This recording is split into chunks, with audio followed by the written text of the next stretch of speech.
ভালোবাসার মরশুমে এক অন্য ভালোবাসার কাহিনী, যেখানে বর্তমান সময়ে নিঃস্বার্থ ভালোবাসার থেকে স্বার্থের ভালোবাসার পাল্লা ভারী। যখন স্বার্থ বা অন্য কোনো সমস্যায় ভালোবাসা প্রত্যেকদিন আদালতে বিচ্ছেদের মামলায় পরিণত হচ্ছে, তখন এই দম্পতি ভালোবাসাকে টিকিয়ে রেখে প্রত্যেক দিন অদম্য লড়াই চালাচ্ছেন। সূত্রের খবর, নদিয়ার হাঁসখালির বাসিন্দা সংকৃপা বসু। ক্লাস 10 থেকে তাদের মধ্যে প্রেম। দুজনেই চেয়েছিলেন বিয়ে করবেন, সুখে থাকবেন, কিন্তু বিয়ের পরই 1 মাসের মধ্যে নেমে আসে বিপর্যয়। সংকৃপার দুর্ঘটনায় পা বাদ যায়। দুর্ঘটনার পর ধীরে ধীরে পরিবারের সবাই ছেড়ে চলে যান, কিন্তু স্বামী স্ত্রী একে অপরের হাত ছাড়েননি। সাংসারিক জটিলতায় যখন প্রতিবন্ধী ছেলেকে ত্যাগ করে তার পরিবার, তখন সুযোগ থাকলেও ভালোবাসার মানুষকে আঁকড়ে রেখে অদম্য লড়াই চালাচ্ছেন স্ত্রী। আর সেই ভালোবাসাকে সম্মান করে স্ত্রীর সঙ্গে লড়াইও চালাচ্ছেন স্বামীও। একদিকে যখন সংসার চালাতে স্ত্রী গৃহশিক্ষকতাকে পেশা হিসেবে বেছে নিয়েছেন, তখন প্রতিবন্ধী হলেও ঘরে বসে না থেকে কুরিয়ার ডেলিভারির কাজ করে ভালোবাসার সংসার চালিয়ে যাচ্ছেন ওই যুব দম্পতি। প্রতিদিন সকাল সকাল স্বামীকে সাজিয়ে গুছিয়ে নিজেও টিউশন পড়তে বেরিয়ে পড়েন ঈশা। সেই স্ত্রী ঈশা বসু, তার কি বক্তব্য শুনবো। আচ্ছা, আপনার স্বামী কবে দুর্ঘটনা ঘটলো এবং কিভাবে ঘটলো এবং আপনাদের সাথে কিভাবে যোগাযোগ হলো? আমাদের প্রথমে স্কুল থেকে রিলেশন হয়েছিল, তারপরে আমরা 2020 সালে বিয়ে করি। বিয়ের ঠিক 1 মাস পরেই ওর অ্যাক্সিডেন্টটা হয়েছে। আচ্ছা, বিয়ের আগে আপনারা কি করতো? বিয়ের আগে ও বোম্বে হোটেলে কাজ করতো। আচ্ছা, আপনার সংসার বলতে শ্বশুর শাশুড়ি তারা কোথায়? না, তারা নেই বলতে তারা ছিল আগে, কিন্তু তারপরে যখন দেখে ও আর ঠিক হতে পারেনি বা পারছে না, ওর পেছনে অনেক খরচাপাতি হচ্ছে, তখন আমরা চলে যাই। আচ্ছা, এটা কি নিজস্ব বাড়ি ছিল তখন আমাদের নিজস্ব বাড়ি ছিল। আচ্ছা, তারপরে তারা কোথা থেকে চলে গেল, কিভাবে চলে গেল? মানে আপনারা বেরিয়ে এসেছেন বাড়ি থেকে না ওনারা? না, ওনারা চলে গেছে। তারপর আমরা যখন ট্রিটমেন্ট করে আসি কেরালা থেকে, তখন মাঝখানে কিছুদিন ছিল আমার শাশুড়ি, তারপরে বাইরে কাজে চলে গেছিলো। বাড়ি আসার পরে উনি আসতো না, থাকতো না। ইনফ্যাক্ট যখন যায় তখন আমাদের বাড়িতে সেরকম কি বলবো, দিনটা এরকমই ছিল। আমি পড়াতে গেছিলাম, আমার বর তো হাঁটাচলা করতে পারে না, বাড়িতে ছিল।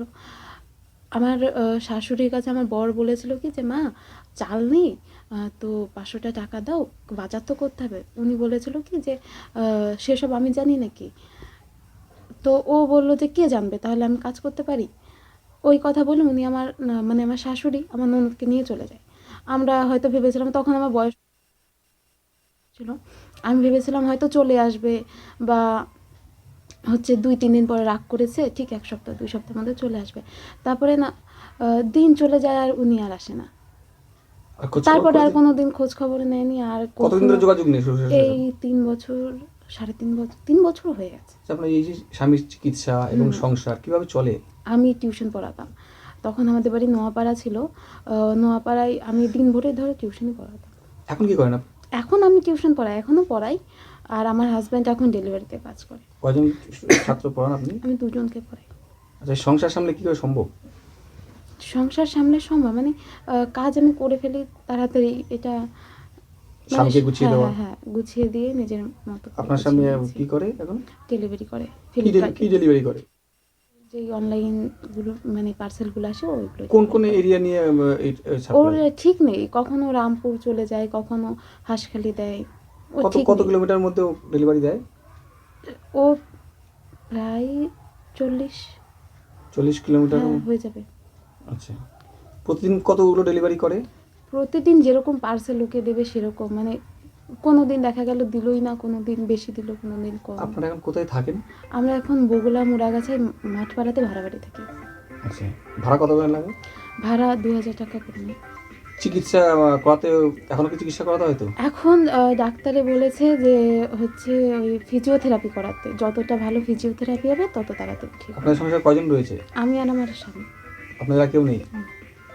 এবার ভাড়া বাড়িতে কতদিন ধরে আছেন? 3-4 মাস হয়েছে। সংকৃপা বসু তিনি কি বলছেন শুনবো। তোমাদের দুজনে কিভাবে আলাপ হয়েছিল? কোথায়? স্কুল লাইফ থেকে। কোন ক্লাস থেকে? ক্লাস 10-এ পড়তাম দুজনে। তারপর থেকে ওই কথা, একে অপরের সাথে কথা, তারপর আস্তে আস্তে ভালোবাসা, তারপর মুম্বাই কাজে চলে গিয়েছিলাম হোটেল ইন্ডাস্ট্রিতে, বাড়ি এলাম করোনার সময়, এসে বিয়ে করে 1 মাস পরেই অ্যাক্সিডেন্ট হলো। তারপর অ্যাক্সিডেন্ট করার পর এই যে গত 5 বছর ধরে বিছানায় পড়ে আছি। এখন তো অনেকটা সুস্থ সবল, আগে খুব খারাপ অবস্থা ছিল। তখন থেকেই মানে কোনো মতে সংসার জীবন চালাচ্ছি দুজনে। আর আগে তো আমি কোনো কাজ বাজ কিছুই করতে পারতাম না, সবই করতাম আমার ওয়াইফ। আর ও টোটালি মানে আমাকে দেখে টেকে রাখতো, ওই রাখতো পুরো সমস্ত কাজ আমার। এখন যাও এই ছোটো গাড়িটার জন্য একটু কাজ বাজ করতে পারছি, এই অনলাইনের মাল ডেলিভারি করি, যাও দিন চলে যাচ্ছে। তোমাদের সংসারে কে কে আছে? আমাদের সংসার আমি আর আমার ওয়াইফ আর কেউ নেই। তোমার মা বাবা ভাই দাদা? মা বাবা ভাই দাদা ওরা সবাই আলাদা, নিজের মতো নিজে। তোমাদের নিজস্ব কোনো বাড়ি ঘর নেই? না না, আমি ভাড়া বাড়ি থাকি। তোমার মা বাবা কোথায় থাকে? মা বাবা থাকে হলো ওনাদের মতো আলাদা থাকে। খোঁজ খবর নেয় মা বাবা? না, খোঁজখবর কথা সাক্ষাৎ নেই কারোর সাথে, কারোর সাথে কারোর কথা সাক্ষাৎ নেই। দেখতেও আসে না তোমার এই অবস্থা পরিস্থিতিতে? না না না। তোমরা দুজনে কি কি কাজকর্ম করো? আমি অনলাইনে মাল ডেলিভারি করি, আর ও তোমার টিউশনি পড়ায়। ওদের সংসার চলে? কোনো মতে চলে যাচ্ছে। কি স্বপ্ন রয়েছে ভবিষ্যতে? স্বপ্ন আছে অনেক, কিন্তু কতটা পূরণ করতে পারবো জানি না। সবার প্রথমত স্বপ্ন যে একটা ভাড়া বাড়ি থেকে নিজেদের বাড়ি একটা করার। এখন তো এখন চিকিৎসা করতে হচ্ছে তো চিকিৎসা? চিকিৎসা সবসময় টুকটাক করতেই হয়। এখন ওই ফিজিওথেরাপি ওয়াইফ করিয়ে দেয়, আর বাদবাকি মেডিসিন যা লাগে সেগুলো দোকান থেকে নিই। ডাক্তার কি বলছে আগামী দিনে কোনো রকম পরিবর্তন হওয়ার? বহুত টাইম লাগবে, কারণ দেরি হয়ে গেছে অনেকটা, এই জন্য অনেক সময় লাগবে। মনের ইচ্ছে ও একে অপরের প্রতি ভালোবাসা থাকলে যে কোনো সম্পর্কের কাছে খারাপ পরিস্থিতি হার মানতে যে বাধ্য, সেটাই প্রমাণ করে দিয়েছে নদিয়ার ঈশা এবং সংকৃপা।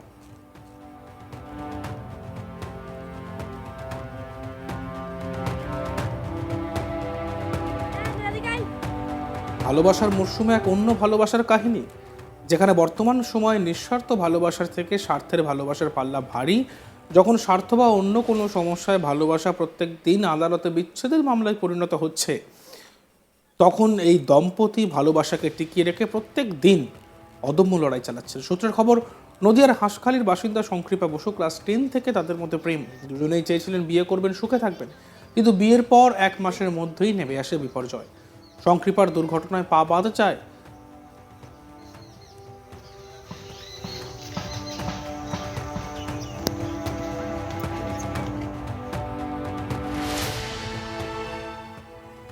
দেখতে থাকুন আজ তাক বাংলা। ভিডিওসগুলি ভালো লাগলে লাইক করবেন, কমেন্ট করবেন, শেয়ার করবেন, চ্যানেলটিকে সাবস্ক্রাইব করতে ভুলবেন না।